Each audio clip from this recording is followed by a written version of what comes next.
2 heures d'effort et l'indication, on le voit,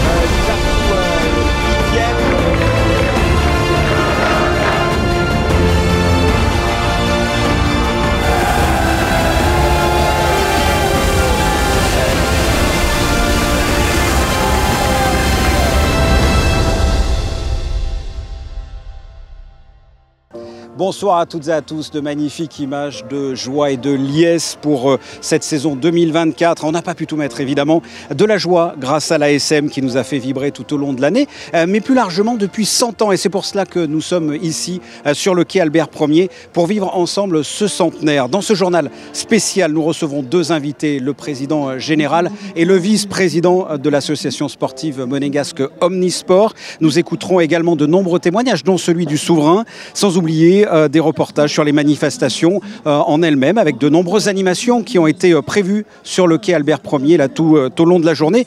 Mais pour débuter, on vous retrouve, Frédéric Hélion, bonsoir. 2024 a été une année incroyable pour célébrer comme il se doit ce centenaire. Bonsoir Fabien, en un siècle, l'AS Monaco Omnisport est passé de 3 à 23 sections avec plus de 4600 adhérents. Et pour fêter ce centenaire, les performances ont en effet été au rendez-vous. Locomotive de l'AS Monaco Omnisport, l'AS Monaco Football Club et ses 8 titres de champion de France retrouvera la Ligue des Champions la saison prochaine. Les joueurs d'Adi Hutter joueront la phase de poule pour la première fois depuis 2018 grâce à une saison réussie en Ligue 1 bouclée à la 2e place avec la 2e meilleure attaque du championnat et 68 buts inscrits.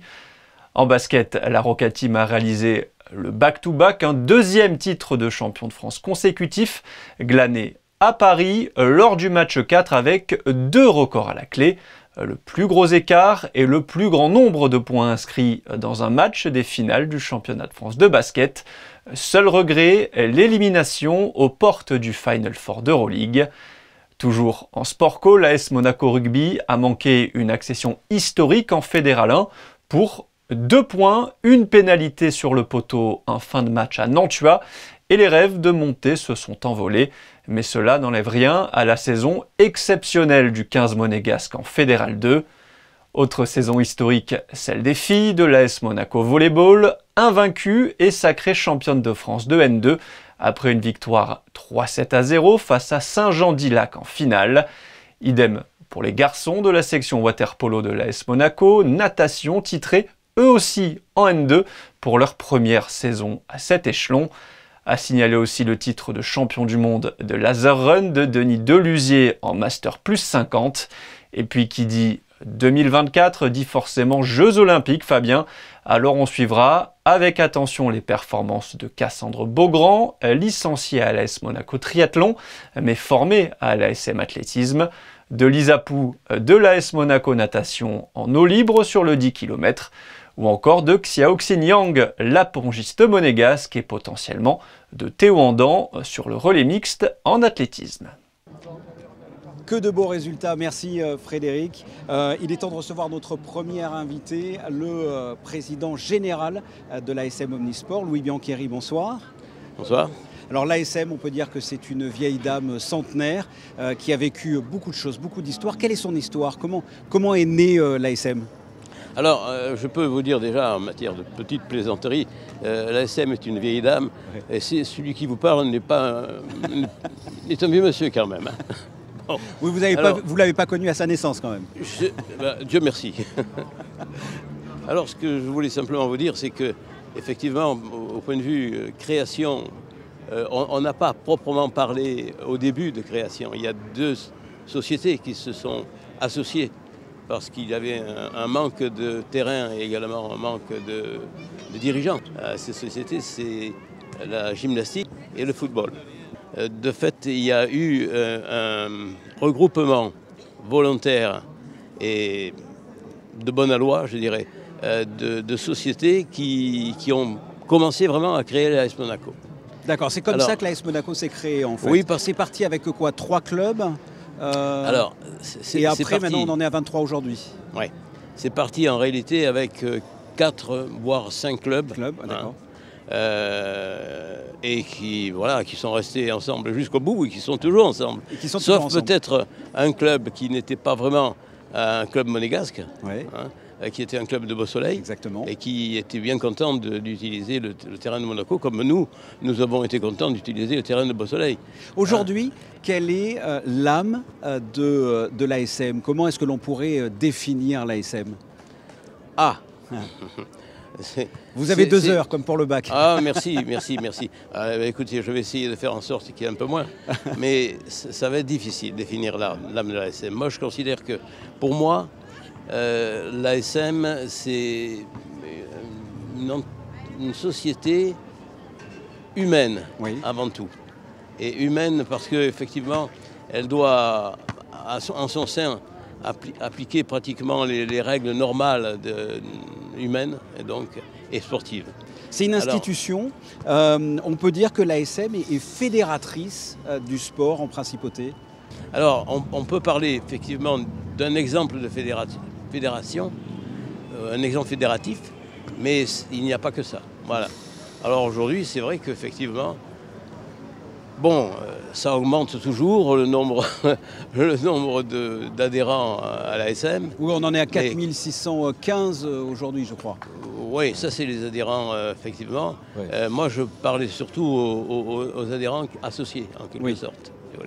Et donc aujourd'hui, on va le dire peut-être rapidement pour l'instant, on en est à 23 associés. Oui, 23 sections. Oui. 23 sections. Exactement. Et il se peut qu'ils viennent très vite, mais très très vite maintenant, le 24e associé. Et peut-être un peu moins vite, mais il viendra quand même, c'est le 25e. D'accord. Voilà. On peut déjà parler du 24e. On sait déjà quelle est la discipline? Oui, on va pas faire des cachotteries inutiles quand même. Allez, c'est un scoop. C'est un scoop pour personne, je crois. Pour nous un petit peu, allez-y. Pour vous un petit peu. Vous nous mettez l'eau à la bouche, là. Quel sera la 24e pour ceux qui vont regarder le programme, certainement, peut-être. Certains. Effectivement aussi, là, on parle beaucoup de padel. Ouais. On en a beaucoup parlé, pardon.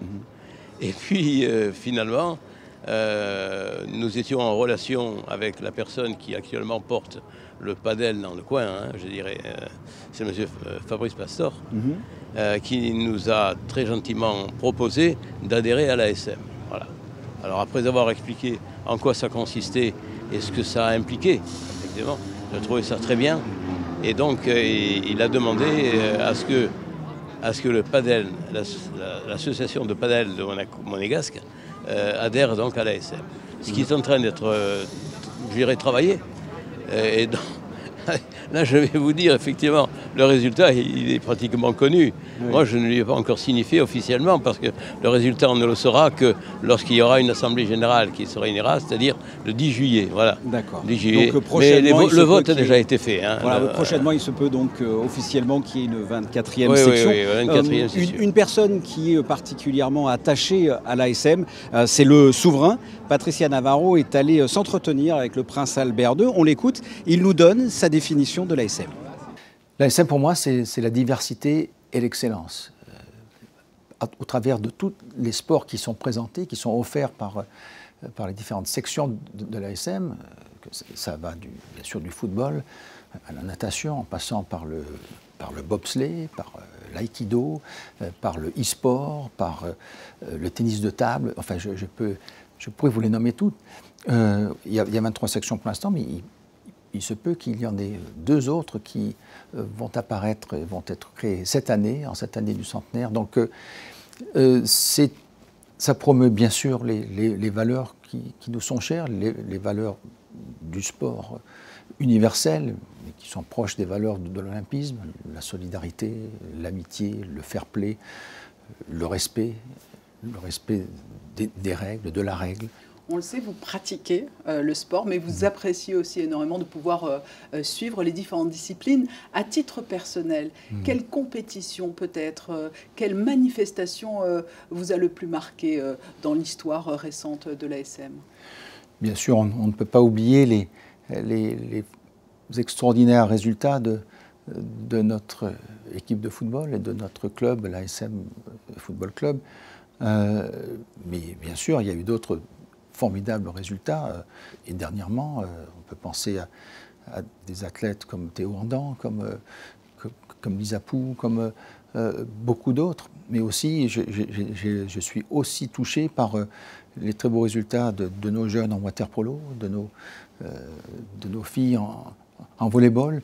Donc, vous voyez, c'est le fer de lance, le phare, c'est l'équipe de football, mais les autres sports existent et ont des résultats extraordinaires. Vous avez mentionné Théo Andan, vice-champion du monde.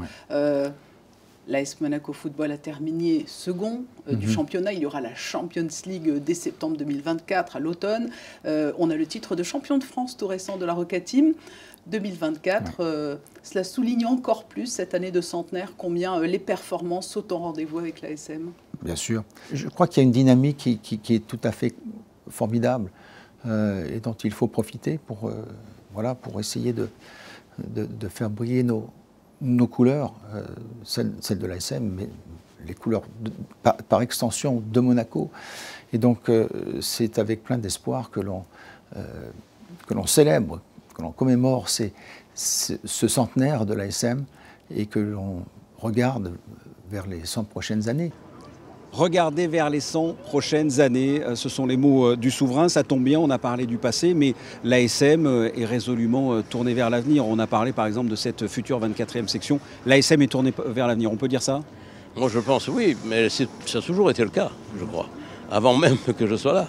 Et maintenant que je suis là, et que je suis encore là, on va dire, on pense tout le temps à se projeter vers l'avenir. Et de fait, on peut donner quelques exemples de sports qui ont adhéré, par exemple, à l'ASM, qui ont été reconnus. Je veux parler de l'e-sport, notamment, qui est un bon exemple d'avenir, en quelque sorte, bien qu'il soit quand même déjà pas mal implanté. Hein. Bon, et puis, il y a le padel. Bon, le padel, c'est aussi, pour moi, un sport qui n'est même plus un sport d'avenir, parce qu'il est l'avenir.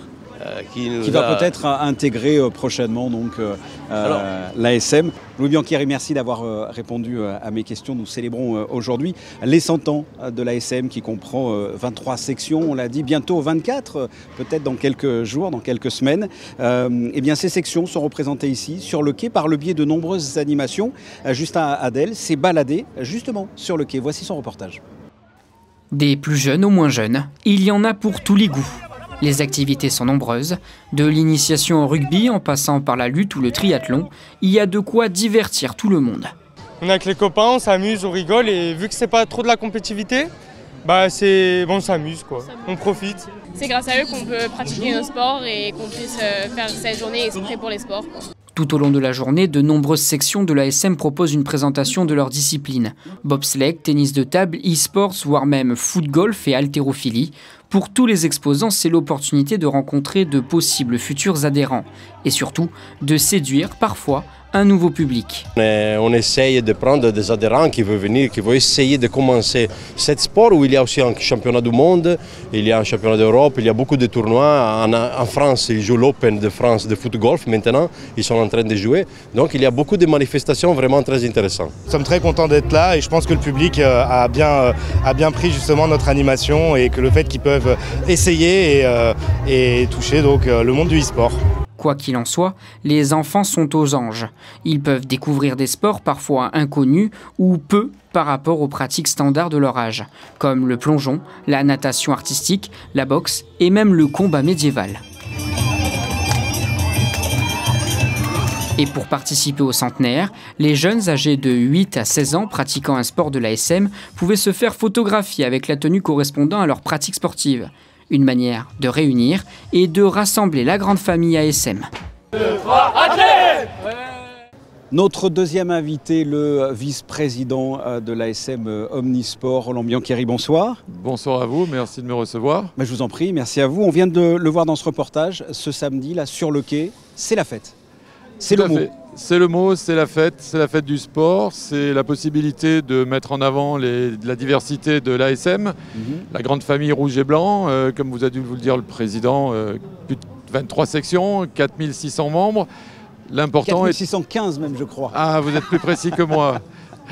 C'est l'opportunité, je dirais, de rassembler toutes ces différentes sections et surtout, c'est la possibilité qu'elles se découvrent parce que Dans un monde un petit peu individualiste, c'était bien que chacun voit qu'est-ce qui se passe aussi à côté. Oui, quel est l'objectif de cette journée? Qu'est-ce que vous attendez de cette journée? Ce sont deux choses. D'abord, fêter les 100 ans parce que bon, c'est un événement qui est nécessaire de le fêter, c'est quelque chose d'important. C'était de réunir et de montrer la diversité de l'AS Monaco. Et au sein même de l'activité de l'ASM, c'était que les uns et les autres se connaissent un petit peu plus, toujours liés justement à cet individualisme que l'on rencontre de plus en plus. Et comme on a une population de moins de 7 ans jusqu'à plus de 77 ans, c'est un moyen quand même de faire un trajet, le passé, le en cours, le futur, et on va se positionner sur ces deux points-là. J'imagine qu'organiser comme ça une manifestation avec 23 sections, ça doit être extrêmement complexe. C'est complexe, il faut trouver le lieu, ça n'a pas été simple, on y arrive, les sections jouent bien le jeu, on est dans une période qui n'est pas non plus idéale pour réunir tout le monde parce que chacun a des objectifs avec des compétitions, l'athlétisme est en pleine saison, le foot a des tournois, le rugby, il y a un TQO où ils sont fortement concernés. Et nous, on avait cette opportunité de se caser entre le Grand Prix de Formule 1 et le jumping.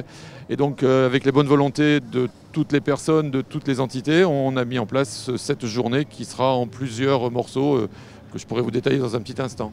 Oui, justement, qu'est-ce qui se passe? Parce qu'il y a une multitude de stands et de sports représentés, mais il y a aussi un tournoi intersection.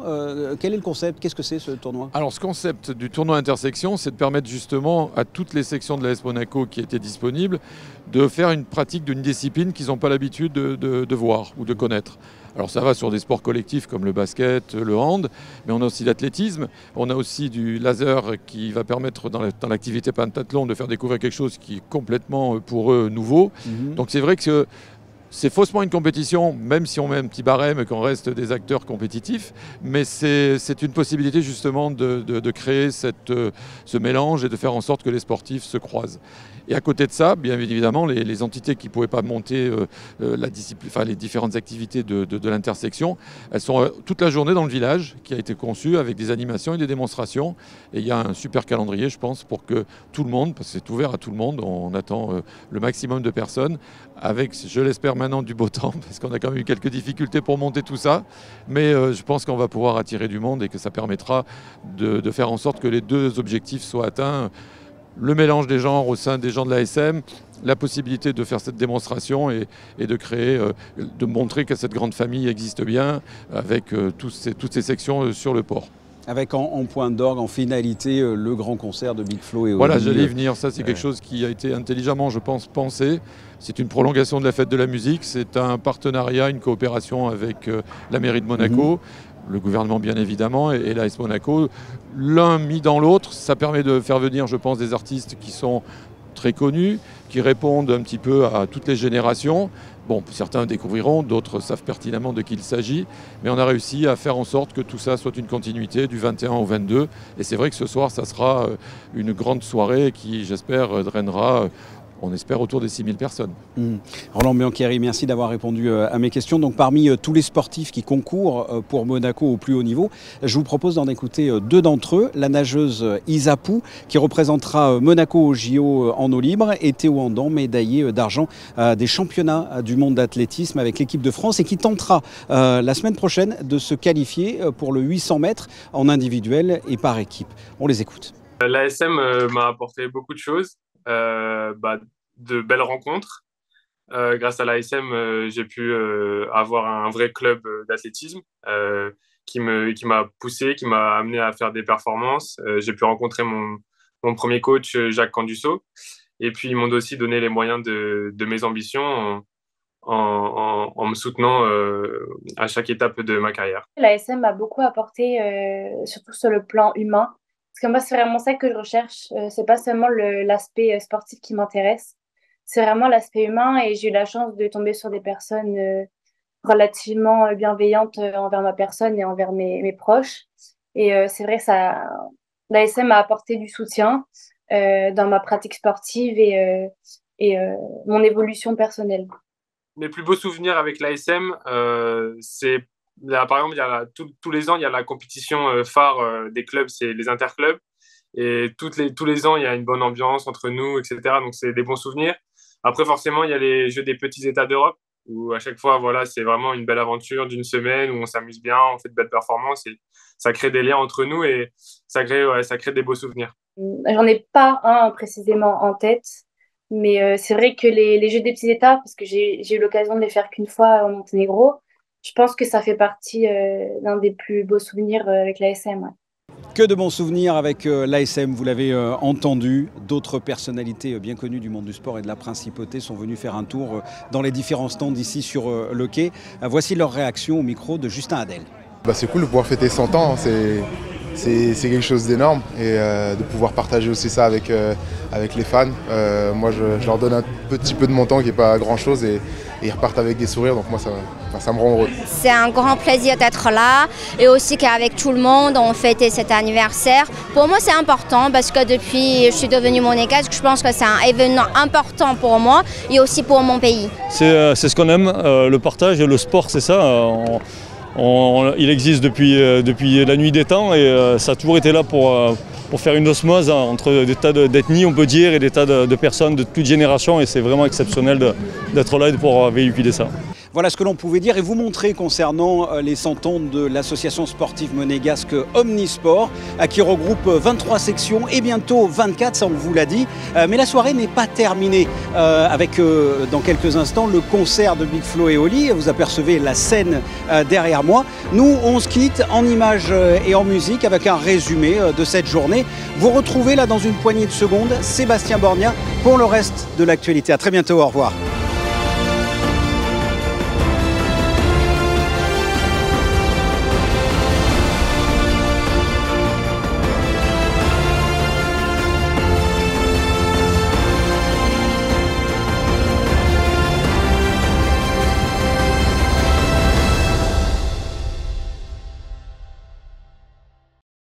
Merci Fabien de nous avoir fait vivre les 100 ans de l'AS Monaco Omnisport. Dans l'actualité politique, les élus du Conseil national ont rejeté hier soir le projet de premier budget rectificatif 2024 présenté par le gouvernement. 22 voix contre, une abstention. Les principaux points d'achoppement ont été le logement des Monégasques et le centre commercial de Fontvieille. Rendez-vous est pris pour un nouvel examen de ce budget rectificatif à la rentrée. Réaction à chaud du ministre d'État, Pierre Dartout, à l'issue de cette séance, et celle du président du Conseil national, Thomas Brezzo, recueillie ce matin par Juliette Rappert. Ma première réaction, c'est de prendre acte de la décision qui a été prise par le Conseil national, qui repousse donc ce budget rectificatif. Ce que je veux dire en premier lieu, c'est que ce budget rectificatif comportait surtout des aménagements techniques. C'est vrai que nous aurions préféré naturellement qu'il soit voté, mais pour autant, je voudrais rassurer tout le monde en disant que ça ne va pas affecter gravement le fonctionnement de l'État monégasque. Les conséquences de ce vote négatif, c'est que les différentes mesures qui étaient énumérées dans le cadre de ce budget rectificatif ne seront pas adoptées, mais nous fonctionnons quand même avec le budget primitif qui lui a été voté. Donc l'essentiel des autorisations financières dont bénéficie le gouvernement sont toujours d'actualité, sont toujours vivantes. Le logement, c'est une priorité absolue, ça je ne l'ai jamais contesté, parce que sans cette politique, beaucoup de Monégasques ne pourraient pas se loger dans leur pays, donc je comprends tout à fait cette priorité. Il est difficile de trouver facilement des fonciers disponibles pour pouvoir construire dans les meilleures conditions. Pourtant, nous nous efforçons de le faire. Nos équipes travaillent beaucoup pour rechercher les fonciers qui peuvent être disponibles et pour pouvoir construire et répondre ainsi aux objectifs. Je précise quand même que l'objectif de construire des logements, pour l'instant, est tenu puisque nous avons réalisé depuis 2019-2020 environ 633 logements au titre du plan national. Ce que nous voulons, c'est un centre commercial qui réponde à des objectifs de qualité. Nous voulons qu'il ait une cohérence architecturale. Nous voulons aussi que son impact ne perturbe pas trop l'environnement dans le quartier, ne perturbe pas non plus les autres activités économiques à Monaco. Donc il faut trouver un bon équilibre. C'est ce bon équilibre que nous nous efforçons de trouver en dialoguant avec le promoteur. on ne peut pas se réjouir du vote négatif de ce budget rectificatif d'hier soir, mais pour autant, ça ne change rien dans les perspectives d'avenir et les attentes du Conseil national en priorité, en premier lieu, et surtout celles des Monégasques. Donc on attend toujours qu'une opération intermédiaire soit proposée et soit présentée au Conseil national, et un projet digne de ce nom concernant le centre commercial de Fontvieille. Une aventure exceptionnelle dans un cadre spectaculaire entre mer et montagne. L'Ultra Trail du Mercantour ne ressemble décidément à aucun autre. Cette année, les départs des 5 et 125 km ont été donnés depuis le parc Princesse Antoinette. Justin Hadel et Camille Caloni ont assisté au coup d'envoi. De la mer à la montagne en passant par des forêts, des pentes rocailleuses ou même des sentiers alpins, il y a de quoi être dépaysé. Tous les adeptes attendent cet événement avec impatience, mais cette année, des modifications de dernière minute ont dû être apportées à certains parcours. Pour la sécurité des coureurs, il y a 3 semaines, on s'est rendu compte que la neige en fait, dans le parc du Mercantour tenait sur les parties ombragées et principalement sur les sommets. Donc on a préféré réduire le parcours et changer le parcours. Donc les courses impactées, c'est le 125 km et le 75 km. Sur le 125 km, on est passé à 113 km. Sur le 75, il n'y a pas de modification en termes de distance, mais plus en termes de dénivelé. Au départ de Monaco, on retrouve donc le 5 et le 125 km. Les 4 autres courses, d'une distance différente, débuteront à Saint-Martin-Vésubie, village d'arrivée du 125. Et comme chaque année, avant le départ, la pression monte chez les coureurs. Il y a forcément pas mal de pression, surtout hier soir pour dormir, mais sinon là c'est de l'excitation, j'ai hâte de partir. C'est un objectif, c'est plusieurs mois d'entraînement et du coup de se retrouver là c'est un peu le terme de cet entraînement-là et du coup ouais, c'est un gros stress au moins de franchir la ligne d'arrivée. C'est ma course préférée, je reviens tous les ans de Paris uniquement pour faire l'UTCAM tous les ans. Et en guise de soutien, ils peuvent compter sur leurs familles et amis. On va attendre le départ, on va les aider à préparer 2-3 trucs s'ils en ont encore l'occasion. Parfois il y a 2-3 petites affaires à régler et leur donner du courage. Et là en fait on va partir l'encourager aux différents points de ralliement. Tu vas le suivre sur tout le parcours ? Sur certains oui, parce que après je vais devoir m'absenter mais je vais essayer au maximum. C'est parti à l'assaut des montagnes du Mercantour. L'arrivée du 5 km était prévue quelques heures après. Pour le 125, il faut encore attendre dimanche, finalement 36 heures après leur départ. Toutes courses confondues, l'événement aura rassemblé environ 2200 athlètes. L'autre grand événement sportif du week-end, c'est le tournoi de qualification olympique de rugby à 7 qui décrochera le dernier billet pour les Jeux de Paris dans le tableau masculin et féminin. Réponse demain à partir de 14h20 sur Monaco Info avec les demi et les finales commentées par Frédéric Elion et Antoine Zegdar. Surprise en Formule 1, Lando Norris décroche la pole position du Grand Prix d'Espagne, la 2e de sa carrière. Le pilote McLaren devance de 20 millièmes de seconde Max Verstappen. Charles Leclerc a réalisé le 5e temps devant son coéquipier Carlos Sainz. La course, ce sera demain après-midi. C'était la journée internationale du yoga hier, une pratique qui compte de plus en plus d'adeptes car elle est à la fois sportive, mentale et spirituelle. Un événement était organisé sur les terrasses du casino pour sensibiliser sur ses bienfaits et partager un moment de bien-être. Anaël Marquez, Clélia Renaud et Thomas Deus.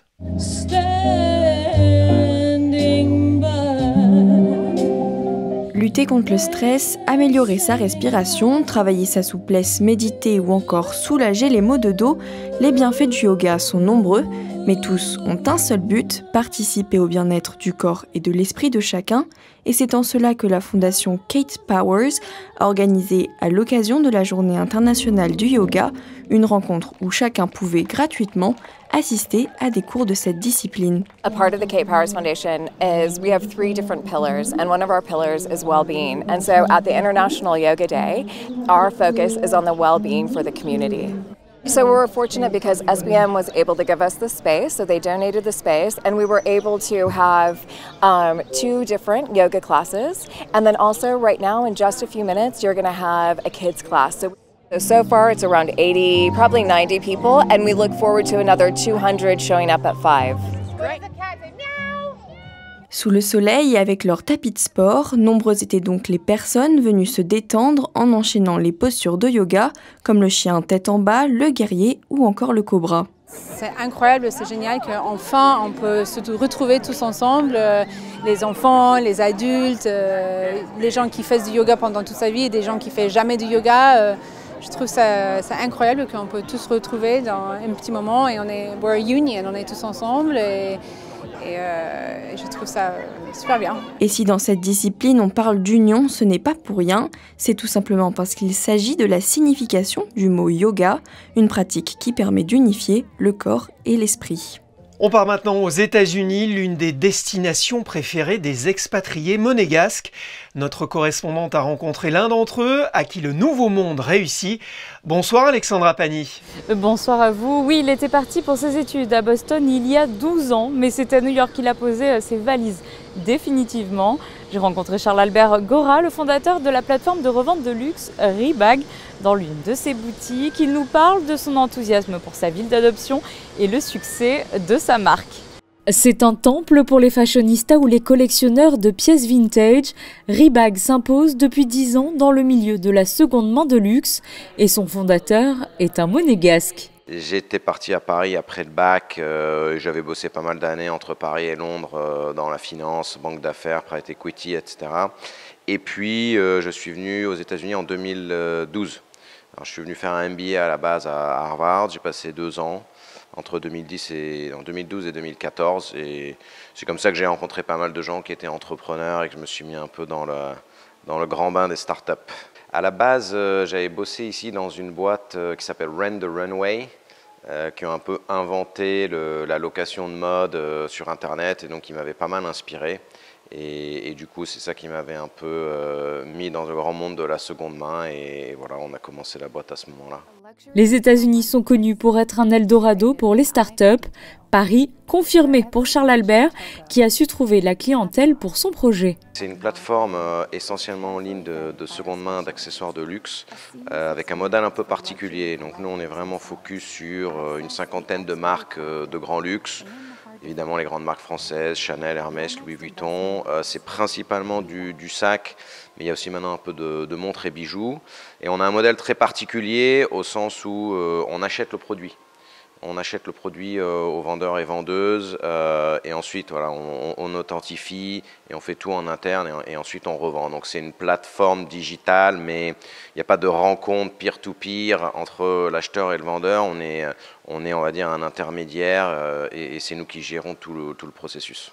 Un modèle qui est aujourd'hui dans l'air du temps, mais lui a su prendre le pari au balbutiement de cette tendance. L'achat-vente, ça existe depuis la nuit des temps. Il y avait déjà une première vague de plateformes. Par exemple, en France, il y avait Vestiaire Collectif depuis longtemps. Il y a évidemment eBay. Il y a d'autres plateformes aux US. Donc, on n'était pas les premiers. Mais c'est vrai que depuis une dizaine d'années, il y a un énorme essor de la seconde main qui était un peu notre pari ou notre thèse. C'était que la consommation allait devenir de plus en plus circulaire parce qu'il y a des tendances indéniables de fond. Que ce soit en termes de durabilité ou en termes on va dire d'efficacité économique et de valeur proposition. Rebag continue de se développer et d'innover aux États-Unis. Depuis 2020, la société édite le rapport Clair qui détaille les tendances du moment pour aider les acheteurs et plus récemment une offre d'abonnement. Le shopping est ici un plaisir, mais également un véritable investissement. Quelques images, ou plutôt quelques notes de la fête de la musique. Vous avez pu profiter hier soir de nombreuses animations. Image ici du concert Summertime, Place des Moulins, au programme de la variété française et internationale, et au micro, de nombreux talents de la Team Monaco, grâce à un partenariat exclusif avec The Golden Voices Music Awards. On passe à la météo. L'embellie aura été de courte durée. Bonsoir Justin. Bonsoir Sébastien, c'est un plaisir évidemment de vous retrouver, même si malheureusement je ne vais pas vous apporter de bonnes nouvelles. Des orages sont à prévoir en principauté une grande partie de ce dimanche, dans un premier temps dans la nuit, puis majoritairement dans l'après-midi. Des précipitations qui seront évidemment accompagnées de vent et concernant les températures sont attendues 19 à 22 degrés. La mer, elle, sera à 21. Demain, le soleil se lèvera à 5h47 et vous pourrez apercevoir le coucher de soleil à 21h17. Audrey, demain, c'est votre jour. On se quitte avec les photos de la fête du sport signée Manuel Vitali. Encore un très bon anniversaire à l'AS Monaco Omnisport. 100 ans déjà. Excellente soirée, à demain.